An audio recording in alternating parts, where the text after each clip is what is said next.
ডিসিএসপিরা আবার 14 এর মতো 18 এর মতো 24 এর মতো ব্যালট বাক্স ছিনতাই করার চিন্তা করছেন। আপনাদের প্রতি আহ্বান থাকছে, আপনাদের প্রতি আপনাদের পরিণতি হারুনের মতো এবং বেনজিরের মতো হবে। প্রিয় তরুণ প্রজন্ম, আমরা দেখেছি 2024 সালে আমিরামিন নির্বাচন আমাদের মাথা হেট হয়েছিল, আমাদের মস্তক অবনত হয়েছিল, আমরা সাদাকে সাদা বলার স্বাধীনতা হারিয়েছিলাম।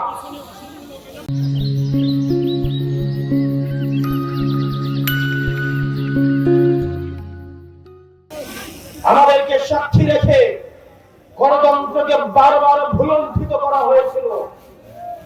প্রশাসনের সহায়তায়, এই ডিসিএসপিদের সহায়তায়, এই ইউনিভার্সিটির সহায়তায় আওয়ামী লীগ বারবার ব্যালট বাক্স ছিনতাই করে আমাদের ক্ষমতা কাঠামোকে নিয়ন্ত্রণ এবং দখল করেছিল।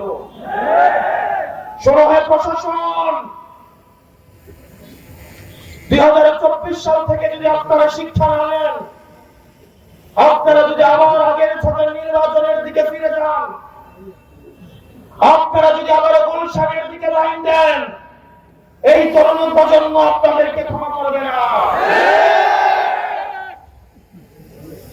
এই তরুণ প্রজন্ম যারা জুলাই এসে রক্ত দিয়েছিল, এই শাহী খুনি হাসিনাও বলতে বাধ্য হয়েছিল ওদের একটাকে মারলে একটাই যায়, বাকিগুলো রাস্তা থেকে যায় না। আমরা আপনার ফাহাদের উত্তরসূরি, আমরা আলিফার উত্তরসূরি, আমরা হাবিবাইয়ের উত্তরসূরি। সুতরাং যেসব ডিসিএসপিরা আবার 14 এর মতো 18 এর মতো 24 এর মতো ব্যালট বাক্স ছিনতাই করার চিন্তা করছেন, আপনাদের প্রতি আহ্বান থাকছে, আপনাদের প্রতি আপনাদের পরিণতি হারুনের মতো এবং বেনজিরের মতো হবে।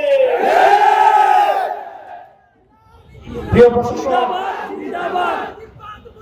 আপনারা রাষ্ট্রের অঙ্গ, আপনাদের ছাড়া রাষ্ট্র কোনোভাবেই প্রপারলি ফাংশন করতে পারবে না।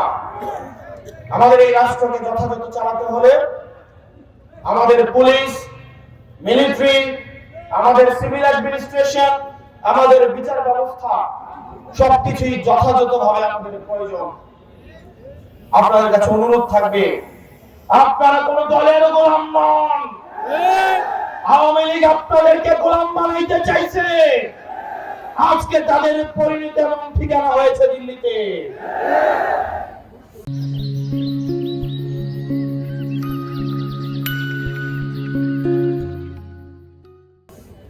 আপনারা আপনাদের সহকর্মীদের থেকে শিক্ষা লাভ করেন। আমরা চাই প্রশাসন এবং পুলিশ হবে বাংলাদেশপন্থী।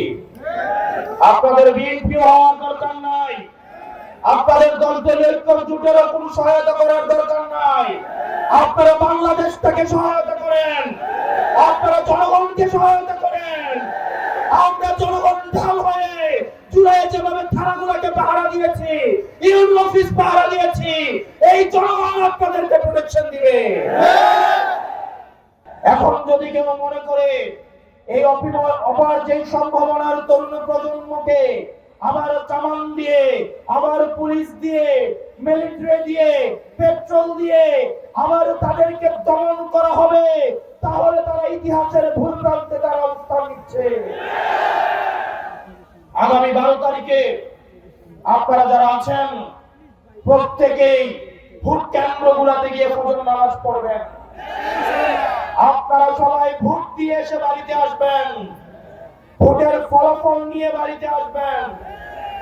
কোন চাঁদাবাজ, কোন টেন্ডারবাজের হাতে ভোট কেন্দ্রগুলো ছেড়ে দেওয়া যাবে না। আমার মায়েরা যারা আছেন সকালবেলায় আপনারা ভোট কেন্দ্র চলে যাবেন। আপনাদেরকে যারা ভয় দেখাতে আসে তারা মূলত ভয় পেয়ে গেছে, এই কারণে আপনাদেরকে ভয় দেখাতে আসে।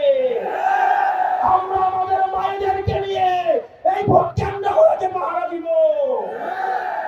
আমাদের ভোট এবার আমরা অবশ্যই দিব। কেউ যদি আমাদের বিরুদ্ধে ভোট দিতে চায় সে যেন নিরাপদে ভোটটা দিতে পারে সেইটা